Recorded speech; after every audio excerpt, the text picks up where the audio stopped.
Well, the three times of my drowning experience.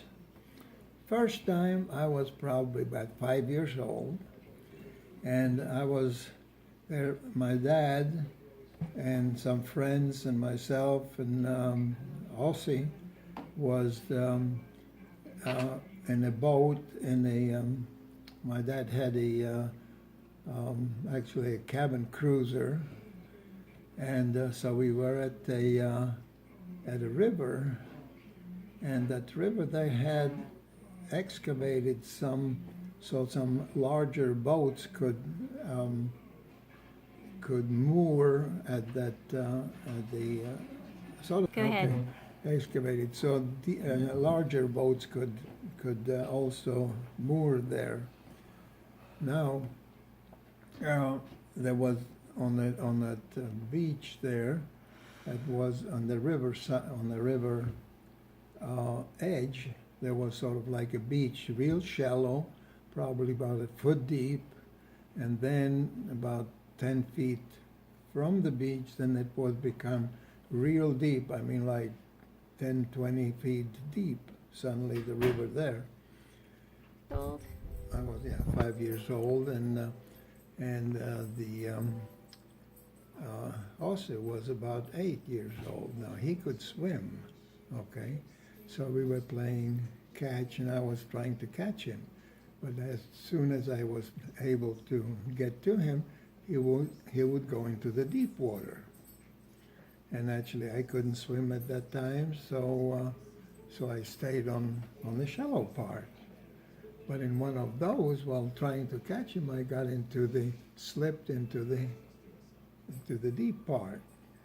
Well, anyway, on my father and I think a friend of his or whatever was with us at that time. They were on a dune that was about probably 30, 40 foot high, okay, next to the river. Anyway, I went into the deep water and started paddling. I mean, like a doggy to keep out of the deep water. Naturally, my dad came down, rushing down the slope there and pulled me out. Wow. So that was my first experience with drowning. Wow. Second experience was again on a river. I had a tricycle, and my sister was dating a young man. Well, she was in high school. I mean, what I have a difference between Elfie and myself is about 9 years difference. No, 11 years. Anyway, so she was there dating him, and he was the attendant on they had a boat slips. There were about 4 or 5, or maybe 10 boats. He was renting. He was not the renting out, but he was the one in attendance there, or the caretaker at that. And I was running on the not the passageway. What would it be called? The shore, but that was the deck, like a not a boat deck going into the water, but along the shoreline where the boats were tied up. And in one of those, my rear wheel hit the edge of the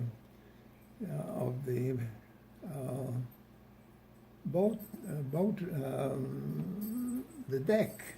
Okay, so I went over with the tricycle and myself into the water, but How old were you? between How two old were you? boats. How old were you there? Probably again 7, 8 years old, maybe. Well, You were on a trike, so it would have even It was probably also about 5, 6 years old or so. Anyway, So you went off the side between two boats? yeah, well, I fell into the river, okay, with the tricycle and between the boats. So I grabbed to one of the boats, hang on to it, and and with my legs, with my feet, hold on to the tricycle.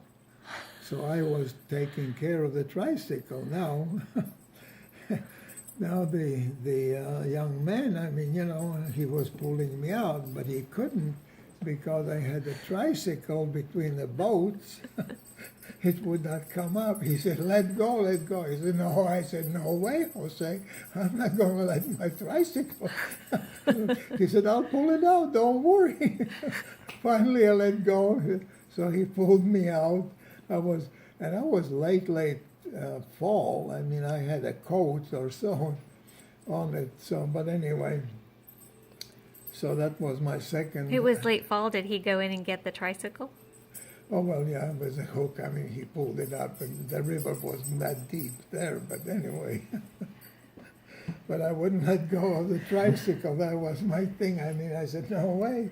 I mean, That's you know, funny. the seat, I grabbed my feet were hooked around the seat, and he couldn't pull me out. That's funny. Anyway. Okay, go. All right, the third time I was with a friend in La Guaira in Venezuela, and we went down to the beach and just hang out on the beach there. And so he was, we were sunning ourselves, and I said, well, I'll just go and swim a little bit. But there the undertow or the breakers are real heavy. I mean, you really have to, the undertow pulls you back out in I mean, real heavy waves, okay? Not like in Choroní, but this one here. Anyway, the thing is, it was going deep faster than shallow, you know, where the waves break. But anyway, I couldn't swim, so I said, oh, well, I'll just go beyond the breakers, the undertow, where it's calm, and I'll swim a little bit. So I went up and down, I mean, going there. So after a while, I said, well, okay, let's go back to the shore. No way. Cannot get across well, inexperience for my part in number one. How old do you suppose you were then? There I was, that was probably, again, I'd say probably 22 or thereabouts anyway.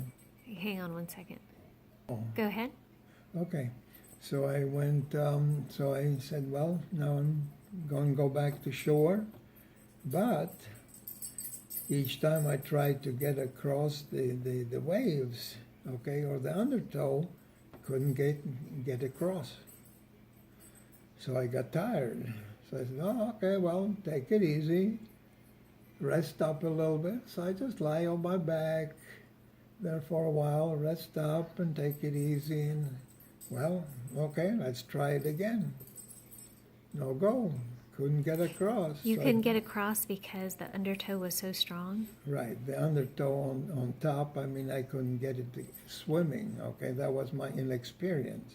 So, so what the I should wave, have so done the is wave, something else. so the waves were crashing on top, and the undertow is under below. Is that right? Okay. So I could not get across that particular partition between the waves were breaking and the undertow. Now the guy on the shore, I mean, he was oblivious of what was happening because my friend there, I mean, yeah, he was laying there and taking a snooze on the beach. Anyway, so I tried a couple more times, and finally I was able to get across. But if I had lost my head totally, I probably wouldn't be able to tell this story now either. Wow. So you made it back by going over the I- top of the Yes, waves well, crashing. I finally did. What I should have done is, okay, dive underneath. Right. Dive and swim between the real undertow and the waves breaking on top. Okay? I've heard that, yeah. If I had done that, I probably would have been easy, but I tried to get it swimming on top on the waves, okay, and those were always coming back and carrying me back into the deep water. Wow. Wow. And the fourth time probably was when I was trying to get that guy out there in Choroní.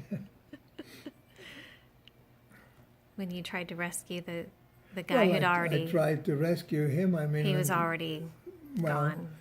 Well, he was. I mean, he probably was still breathing. He had full water. I mean, like somebody, if he's not, well, I don't know how long it took me to get him out, okay, and how long he had been there already. Under the water. Because by the time the guy came and asked me if I can swim, and the funny thing was, okay, that he said the guy that was drowning, he was a 400-meter swimmer, I mean a competition swimmer.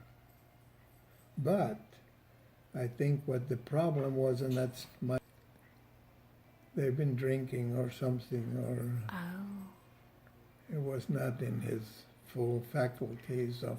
So tell the story about the guy that you. Which one? Oh, the one you didn't record that one? Oh, okay. Missed it. All right. Gonna Well, record it now. I'm sorry? Gonna record it right now. Oh, okay. All right. Anyway, one day in Choroní, that was a little town, really difficult to access the beach. That's why it was sort of pretty much like virgin area there, very few people. It took probably an hour or so from a major city to get to the beach. It was a very narrow, winding road across mountains to get to that beach. But anyway, that town was called Choroní, and Oscar was the one that discovered it because he was working as an investigator, and he found that on a job he had to go to that place. Anyway, my sister, we built a little house for my sister in that town, and anyway, one day when I was in a hammock sleeping there, taking it easy, a guy walked up to me and says if I could swim, and I said, well, yeah, okay, I mean, what's on? He said, well, there's a guy that needs help, he's drowning.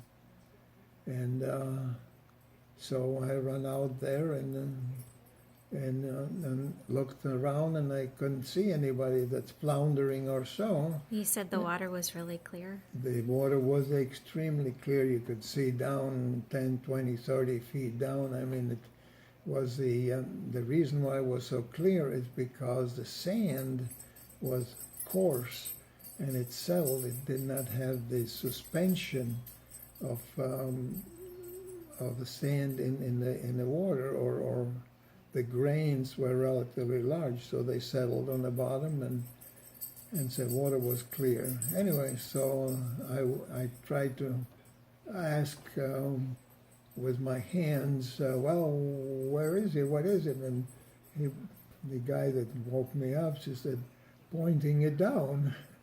So I said, oh, okay, well, I looked down, and they're about, I don't know, 20 feet or so, maybe 10, 20 feet. I don't remember what it was. But anyway, there he was. A person was like a candle on the bottom of on the ocean there. You mean standing? When you say he was like a candle, you mean it was like he was straight up. I mean, his feet were on the bottom of on the ocean floor, okay, or the bay. It's sort of not an ocean. It was like a bay, sort of semi-enclosed, okay. So I looked down, and there he was, and then I dove down to grab him by his hair, but he didn't have any hair. So I tried, and well, I ran out run out of the air, so I surfaced and got some air and dove down back again. And I tried to grab him by the chin. But again, his chin was, so smooth that I could not grab there. So I ran out of air again, and I did dive next time, and I pulled him by his trunks to get him back to the surface. So, well, I tried to see if I can tow him back to shore, but it was basically by the trunks, so he was doubled over, and it's like a big sack. If there are two bodies, going in the same direction, smooth, it's one thing, but if one is trying to pull